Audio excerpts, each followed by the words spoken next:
Is the Honolulu Police Department's training academy in Waipahu haunted?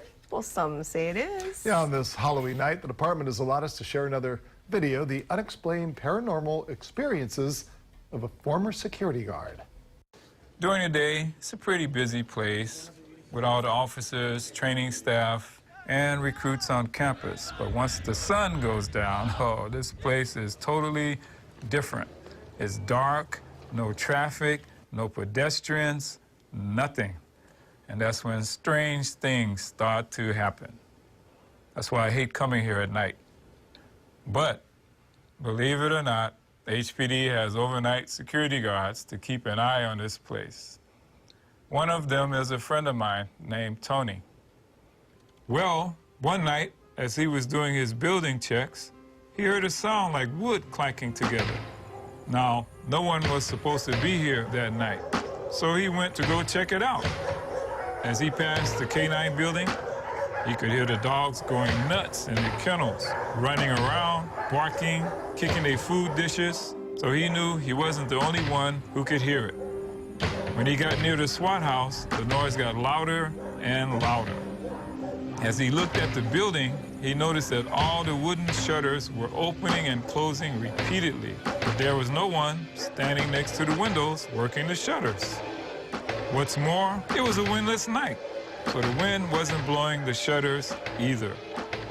Tony took a few steps closer to the SWAT house, and all at once, the shutters stopped moving. It was dead quiet. Even the dogs stopped barking. Tony slowly walked towards the SWAT house, peeked in through the window and said, "Hello? Anyone here?" But no one answered, and the building was empty. But wait, Tony's story doesn't end there. A couple of nights later, Tony was doing his regular routine, closing the front gate, making sure it was secured, and doing his checks around the property. Everything seemed normal, and of course, he was the only one at the academy, so he decided to sit down in the breezeway to pass the time. But as he stared out into the parking lot, he noticed an old lady dressed in white walking towards him. At first, he thought the lady may have been lost or needed help. So Tony waved at her to get her attention, but she didn't respond and kept walking toward him. The funny thing crossed his mind.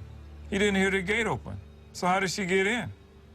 As Tony stood up to ask the old lady, she disappeared. Tony thought, oh no, not again. But this time, he decided he better call his supervisor about it.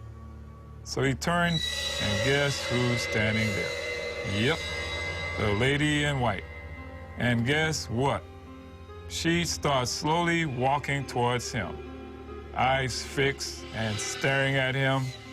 By now, Tony is freaking out. He's so scared. He can't move. He's frozen. She's so close to him that he notices that her face looks angry. He tries to yell or scream. Nothing comes out. Then whoosh, she disappears again. Tony let out a sigh of relief and slowly looked around. But this time, no one was there. He sat back down to gather his thoughts. He couldn't believe that the ghost appeared twice and was coming after him. Tony was about to stand up and call his supervisor when guess who decides to show up? Yep, the old lady was back, and this time she was sitting right across from him. This was too much for Tony to handle. He sprang up and booked it the heck out of there. See, Tony should have taken my advice the first time, and none of this would have happened.